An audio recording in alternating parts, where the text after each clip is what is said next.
কিরে বাবা, তোর মন খারাপ কে?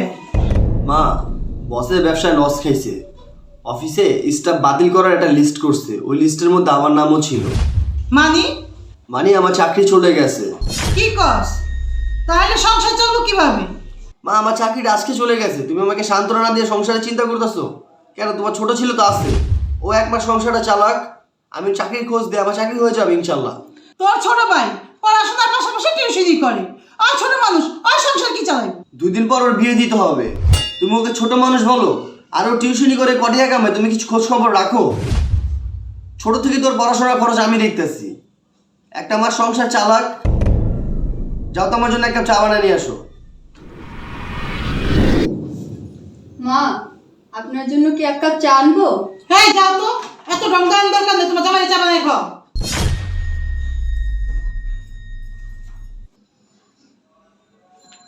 এই নেন আপনার চা।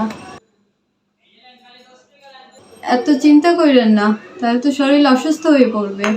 না, চিন্তা করে কি লাভ, চা হওয়ার তা তো হবেই। আচ্ছা, একটা কাজ করলে কেমন হয়? বাবার বাড়ি থেকে যদি কিছু টাকা নিয়ে আপনি না হয় একটা ব্যবসা করেন। না না, তোমার বাবার বাসাতে টাকা আনবা কেন? এমনিতেই তোমার আমার বিষয় তোমার বাবার রাগ হয়ে আছে, আমি চাই না তোমার বাবার কাছে আর ছোট হইতে। আর এমনিও কালকে একটা ইন্টারভিউ দিতে যাব, দেখি চাকরিটা হয় কিনা, তুমি চিন্তা করো না।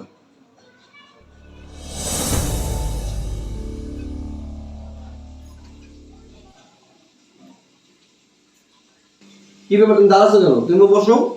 না না, আপনারা খান, আমি পরে খাবো। কি ব্যাপার, ও খেতে বসতেছে না কেন? ঘরে কি খাবার নেই? সবাইকে তো খাবার দিছো, তুমি এখন বসে পড়ো। হ্যাঁ, ওই বইতে চায় না, তুই আর জোর করতেছিস কেন? তোর খা, তুই খা, ওই পরে খাইবো নি। কি ব্যাপার মা, আমরা সব সময় খাইতে বসার আগে তুমি পূর্ণিমাকে ডাকো, পূর্ণিমাকে বসতে বলো, আর আজকে তুমি ওকে বসতেও দিতেছো না? কারণ কি, আমার চাকরি চলে গেছে, আমার বোর প্রতি ভালোবাসা তোমার কমে গেছে? দেখো ভাইয়া, প্রতিদিন কিন্তু আমার এক কাহিনী ভালো লাগে না। সারাদিন পড়াশোনা করে ক্লান্ত থাকি, রাতে একটু শান্তি মতো খাইতে দাও। এই তুই ছোট আছো, ছোটর মতো কথা বলবি।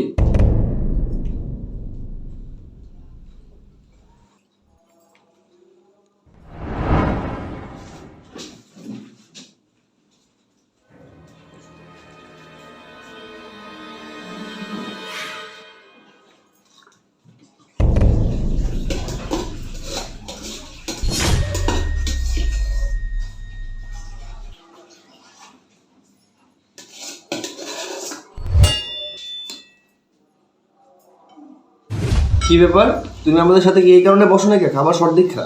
আরে এইসব কি চিন্তা করেন, আপনি খান তো।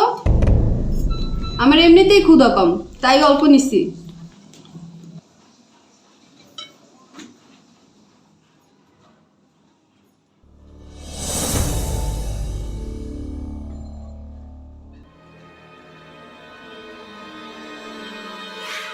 কিরে, তুই কখন আসলি?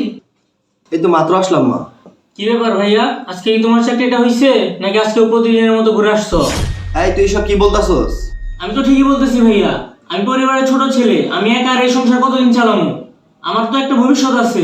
তোমাদেরকে খাওয়াইতে খাওয়াইতে আমি তো একদিন রাস্তার ফকির হয়ে যাবো। আর তুমি তো পরিবারের বড় ছেলে, তোমার কি কোনো দায়িত্ব নাই?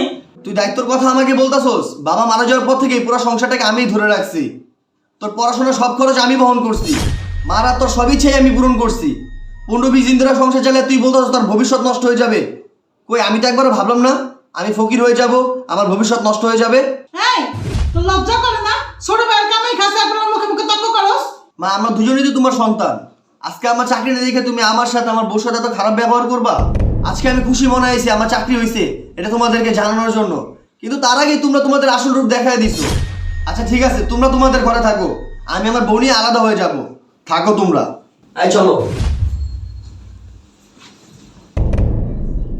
মা, তোমার কথায় তো আমি ভাইয়ারে চাপ দিলাম, ভাইয়ার তো চাকরিটা হয়ে গেছিল, ভাইয়াই তো সংসারটা চালাইতো। ভাইয়া তো রাগ করে চলে গেল, এখন তো সংসারের পুরো দায়িত্বটাই আমাদের ঘরে চলে আইলো। এখন কি করবো মা?